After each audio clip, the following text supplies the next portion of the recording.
Introduction. Can anybody tell me what happens when we keep a bowl full of petrol open in a room? The petrol will evaporate, teacher. That is correct. You see that the energy generated by petrol is evaporated in the environment, but in a form that is not usable. However, if we use the same petrol in our bike, the petrol is converted into an energy source that is usable. Children, in this lesson, we will learn about the conventional sources of energy and the non-conventional sources of energy and its impact on the environment. Objectives. At the end of this lesson, you will be able to identify conventional sources of energy, identify the non-conventional sources of energy, describe the environmental consequences, explain the duration of the energy sources.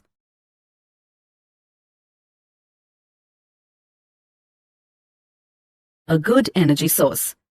In your day-to-day life, you need a lot of energy throughout the day. All physical activities that you perform require energy. Also, this energy comes from a source that would give you the required energy to perform any activity. You need to keep in mind that any good energy source must assist you in performing a large volume of work, be easily available, be easy to store and move from one location to another, be affordable. Conventional sources of energy, fossil fuels. Fossil fuels are generated by natural processes. They include a high percentage of carbon. These are non-renewable sources of energy as they take millions of years to form. The reserves of these fuels are reducing at an alarming rate. The types of fossil fuels are coal, petroleum, natural gas, heavy crude oil.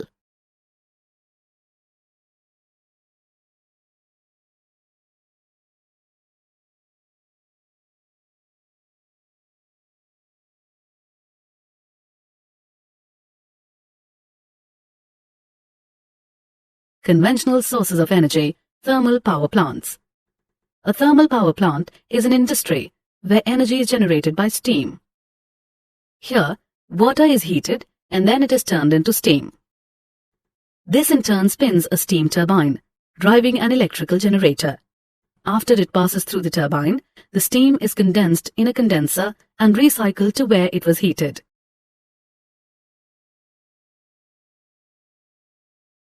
Conventional sources of energy, hydropower plants. Hydropower plants generate electricity from the energy of falling water.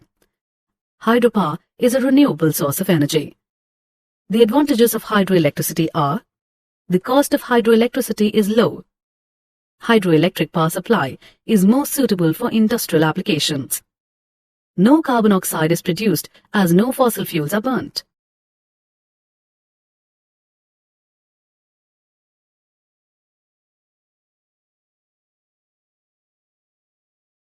Did you know? Burning fossil fuels generates around 21.3 billion tons, 21.3 gigatons of carbon dioxide, CO2, per year. Natural processes can only absorb about half of that amount. As you can see, there is a net increase of 10.65 billion tons of atmospheric carbon dioxide per year. Biomass. Biomass is a renewable energy source and is generated from biological material that is derived from living or recently living organisms. As an energy source, it is either used directly or converted into other energy products such as biofuel. For example, forest residues such as dead trees, branches and tree stumps, yard clippings, wood chips and even municipal solid waste.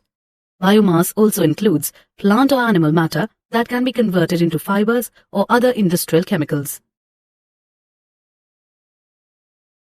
Wind energy. Wind power is the conversion of wind energy into a useful form of energy, using wind turbines to make electricity, windmills for mechanical power, wind pumps for water pumping or drainage, or sails to propel ships. A large wind farm consists of several hundred individual wind turbines that are connected to the electric power transmission network. Offshore wind farms harness more frequent and powerful winds than are available to land-based installations. They have less visual impact on the landscape, but construction costs are considerably higher. Small onshore wind facilities provide electricity to isolated locations, and utility companies increasingly buy back surplus electricity produced by small domestic wind turbines. Did you know? All large wind turbines have the same design, a horizontal axis wind turbine with an upwind rotor with 3 blades, attached to a nacelle on top of a tall tubular tower. In a wind farm, individual turbines are interconnected with a medium voltage power collection system and communications network. At a substation, this medium voltage electric current is increased in voltage with the transformer for connecting to the high voltage electric power transmission system. Alternate energy sources. As we progressed, our day-to-day life activities also changed. We now get most of our work done by machines. Due to this, we need to look for alternate sources of energy as our natural resources are not sufficient to provide for the energy in our machines. Examples include solar energy, energy from the sea, geothermal energy, nuclear energy. Solar energy.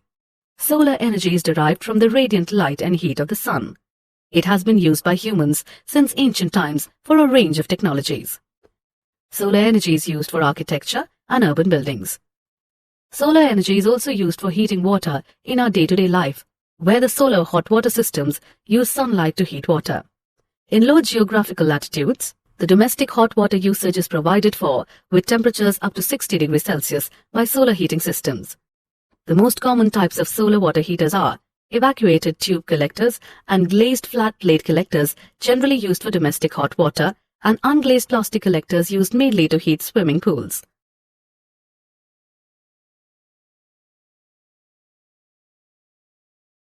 Energy from the sea. Tidal energy. Tidal energy is a form of hydropower that converts the energy of tides into electricity. This is a renewable source of energy. Tidal energy is extracted from the oceanic tides. Tidal forces are periodic variations in gravitational attraction exerted by the moon. This force creates motions or currents in the oceans. Due to the strong attraction to the oceans, the water level rises. This leads to the water from the middle of the ocean to move towards the shorelines, creating a tide. This is an unfailing occurrence due to the consistent pattern of the moon's orbit around the Earth. The energy generated by the tide is saved by constructing a dam on a narrow opening to the sea. A turbine is then fixed at the opening of the dam that converts this tidal energy to electricity. Energy from the sea. Wave energy. Wave energy is the generation of energy by oceanic waves. We can capture this energy to do useful work, for example, electricity generation, water desalination, or the pumping of water into reservoirs. Waves are generated by wind passing over the surface of the ocean. As long as the waves move slower than the wind speed above the waves, there is an energy transfer from the wind to the waves. Both air pressure differences between the upwind and the wave crest, as well as friction on the water surface by the wind, makes the water undergo shear stress that causes the growth of the waves and in turn helps in generating wave energy.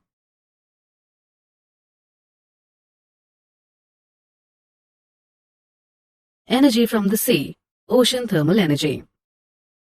Ocean thermal energy uses the temperature difference between cooler deep surface and warmer shallow surface ocean waters to run a heat engine and produce useful form of energy, mainly electricity. The heat engine gives greater efficiency and power when it is run with a large temperature difference. In the oceans, the temperature difference between surface and deep water is greater in the tropical areas, and other areas it is a modest 20 to 25 degrees Celsius. After the surface water is sufficiently warm, it is used to boil volatile liquid ammonia. The vapors of ammonia are then used to run a turbine. The cold water is then pumped from the depths of the ocean and is used to condense the ammonia vapor back to the liquid. Did you know? The Earth receives 174 petawatts of solar radiation at the upper atmosphere. Approximately 30% is reflected back to space, while the remaining 70% is absorbed by clouds, oceans, and land masses. Geothermal energy. Geothermal energy is thermal energy generated and stored in the earth. Molten rocks are formed in the deeper hot regions of Earth's crust. Heat conducts from the Earth's core to the surrounding cooler rock. The high temperature and pressure causes some rock to melt. This heats the rock and water in the crust, sometimes up to 370 degrees Celsius. Geothermal energy is used for hot springs and space heating.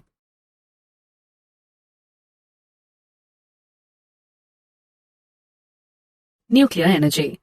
Nuclear energy uses sustained nuclear fission to generate heat and electricity. It is a sustainable energy source that reduces carbon emissions. Nuclear energy is generated by a process called nuclear fission. In this process, the nucleus of heavy uranium, plutonium, or thorium is bombarded with low-energy neutrons. This atom is then split into lighter nuclei. A tremendous amount of energy is released.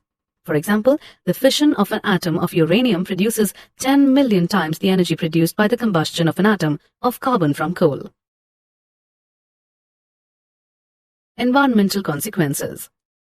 Using any source of energy affects the environment around us. Therefore, before exploiting any energy source, ensure that it does not disturb the environmental balance and is harnessed judiciously. Renewable sources of energy last for as long as they keep generating, whereas non-renewable energy runs out. We have to be judicious in our selection of energy, the purpose of the energy being used, and the actual usage of the energy.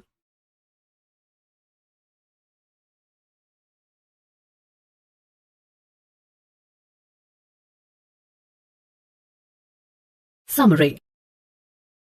Let us summarize what we have learnt. Using a good source of energy is advantageous. Conventional sources of energy include fossil fuels, thermal power plants, and hydropower plants. The conventional sources of energy improved with the use of biomass and wind energy. Solar energy, energy from the sea, geothermal energy, and nuclear energy are all alternate sources of energy. Renewable sources of energy last for as long as they keep generating, whereas non-renewable energy runs out. We have to be judicious in our selection of energy, the purpose of the energy being used, and the actual usage of the energy, so as to avoid affecting the environment around us.